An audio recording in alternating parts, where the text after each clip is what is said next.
Hi there folks, welcome back to Rich Reviews. It's the second day of the Virginia Film Festival, so I'm going to be reviewing the second film that I saw at this festival. This is a film called The Ballad of Lefty Brown. It's written and directed by Jared Mashi. This was shot on 35mm film, and certain theaters that it's going to be playing at will actually be shown on that. And apparently one of the sponsors here is Kodak. So Lefty Brown, played by Bill Pullman, who is a 63-year-old cattle rancher, who's a sidekick. Lower Johnson, played by Pierre Fonda, who makes a cameo appearance in this film. Johnson has now been appointed to the first senator of Montana. They actually shot this whole thing in Montana, and trust me, the cinematography for this film is beautiful. Anything for this film is for the cinematography and the landscape of how everything is shot here. And before Johnson goes out to become a senator, and his wife, played by Kathy Baker, wants to make sure that ranch is in good hands, but Johnson wants the ranch to be in the hands of Lefty, and his wife is not really sure about that because Lefty is unreliable and sometimes throughout this film. And very basically, this film tries to show you that in his own words that Lefty is incompetent, but guess what? He's survived because of Johnson. And they go out on one last job before Johnson leaves for being senator, and that is because some cattle rustlers have stolen cattle. However, that mission leaves Johnson dead and Lefty left for dead. So Lefty then goes out to try to find the killers of Johnson. Though no one really believes in Lefty Brown, he's one of those people that everyone loves to hang or have as a friend, even though no one really views him as this great person. That includes Tommy Hara, played by Tommy Flanagan. Bierce, played by Jim Caviezel, who is the new state governor. Bierce wants Hara to go after Lefty to make sure Lefty doesn't do anything stupid.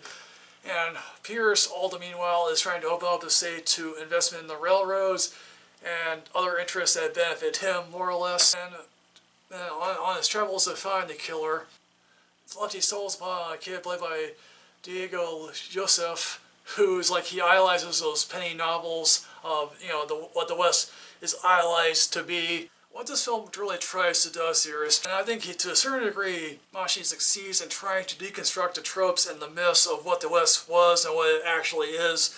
This is set in the mid-1880s, in which the West has essentially been settled, it's been conquered, but people look back on a time in which, oh, this is a romanticized view of the West, and that's what the kid views. But Hurrah and Lefty and Bierce really truly try to remember as a time of, yeah, this is not a great time in the West. There are Indians that constantly attacking.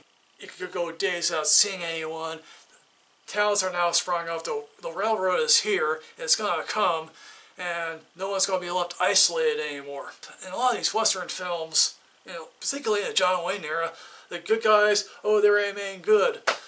No, well, in this Western, the bad guys are indeed bad.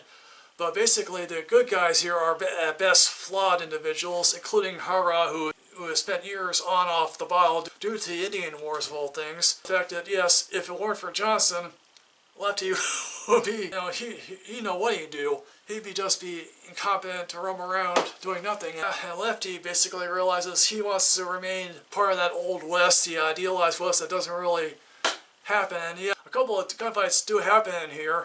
And trust me, if you think, oh look, this is a yip yip hooray gunfight, no. Someone does get shot, and trust me, how would you like to be shot with an old Western gun and bullet in your stomach and someone trying to get it out for you?